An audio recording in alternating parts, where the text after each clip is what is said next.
4 দফা কাজ করবেন। 1 দফা হলো যারা দায়িত্বশীলদের জন্য নসিহত হলো 4 দফার 1 দফা কাজ হলো পাবলিক করবেন, প্রচার করবেন যে আল-আকসা ফাউন্ডেশনের যে আপনি দায়িত্বশীল, আল-আকসা ফাউন্ডেশন যে একটা আছে, আপনার বন্ধু বান্ধব যা আছে তাদেরকে একটু শোনাবেন, তাদেরকে বোঝাবেন।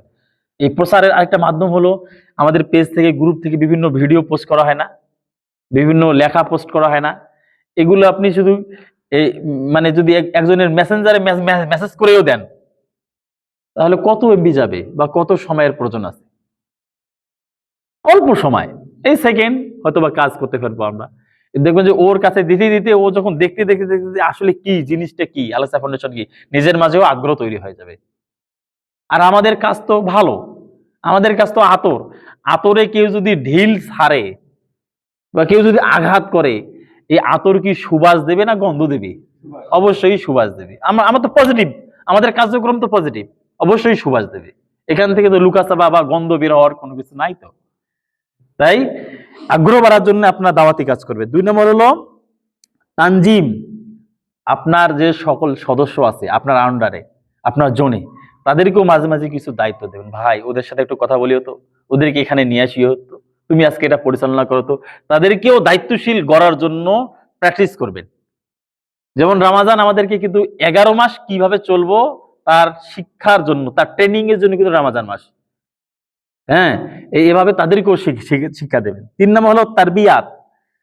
কোনো ক্ষেত্রে দাওয়াত দিতে গিয়ে, প্রচার করতে গিয়ে যদি এমন কোনো কথা, এমন কোনো কাজের সম্মুখীন আপনি হয়েছেন, উত্তরটা সঠিকভাবে আপনি দিতে পারতেছেন না, বড়দের কাছে সাজেশন নেবেন, ভাই এই উত্তরটা আমি কিভাবে দিই, কিভাবে করা যায়, একটু প্রশিক্ষণ দিয়ে দেন যে এই সময় ধৈর্য ধারণ করতে হয়। কেউ আপনার উপর কথা বলতে আছে আপনি সেভাবে উত্তর দিতে যাবেন না, সেখানে ধৈর্য ধারণ করেন, তাকে আগে কথা বলা শেষ করতে দেন।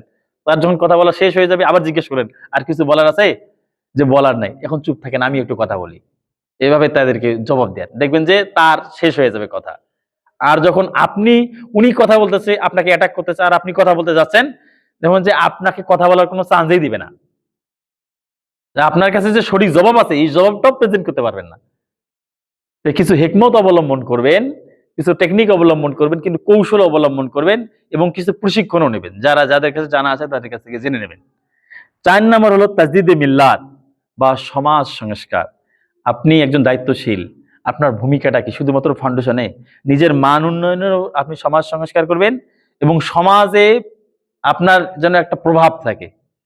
ফাউন্ডেশনের আপনি আয় করলেন, আয়গুলো জমা দিলেন, আপনার এলাকার কোনো মান উন্নয়ন করলেন না, কোনোদিনও কোনো ছাপ রাখলেন না, তাহলে মানুষ আপনাকে চিনবে কিভাবে? আমার গ্রামে এটা জিনিস প্রয়োজন, আমি ফাউন্ডেশন থেকে দেখি এটা জিনিস এনে দেই, কাজটা করি, সাদকা জারিয়ামূলক কাজ, তাহলে আমি বলতে পারবো যে না, আমি ফাউন্ডেশন, এই দেখো সদস্য, এই ফাউন্ডেশনের এই কাজটা এখানে হয়েছে। একজন মারা গেছে, তার কাছে যান যে কোনো কাপড় লাগবে কিনা তার সৎ কাজের, এই মানে শেষ কাজের জন্য, লাগলে আমরা ফাউন্ডেশন থেকে দিয়ে দেই। মানুষ কি ফাউন্ডেশন কি, আল-আকসা ফাউন্ডেশন কি, তখন তারা বুঝতে পারবে আমরা তো পজিটিভের কাজ।